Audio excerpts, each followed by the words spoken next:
Yeah, so it doesn't work that way necessarily for a full piece of jewelry, like a chain or something like that, because it's not nanoparticles, and it doesn't.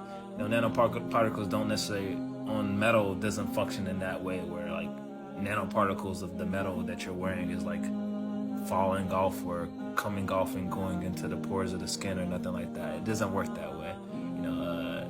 It's not easy to even get something like nanoparticles of a metal. Because a metal is very dense. That's not.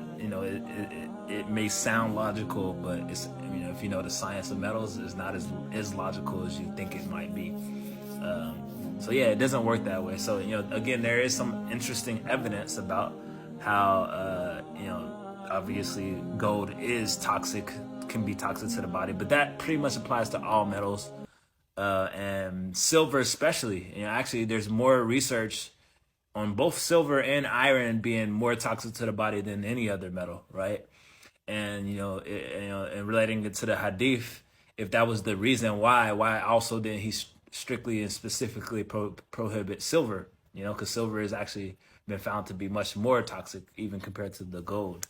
So that's something just to consider, and it's just interesting.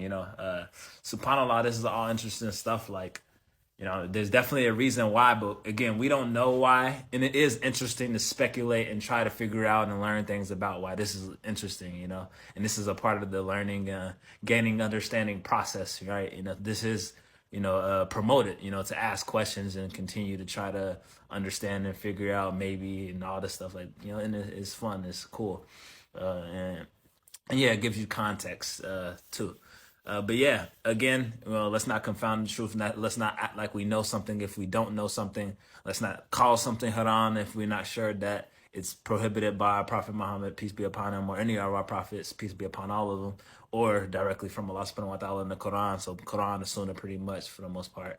If it's not based off of that, then you should never go as far to say that it's haram, and it should be clear evidence of that. Yeah, so gold is prohibited. More of the story, gold is prohibited. We don't know why, but it is prohibited. And the consequence is that if you wear the gold, you won't be able to get gold and silk in paradise. So it doesn't prevent you from going to paradise. So that's clear. And then, other than that, I mean, any other jewelry is no evidence to prove that there's any consequences of haram for men to wear any other jewelry. So that's the conclusion, y'all. Assalamu alaikum.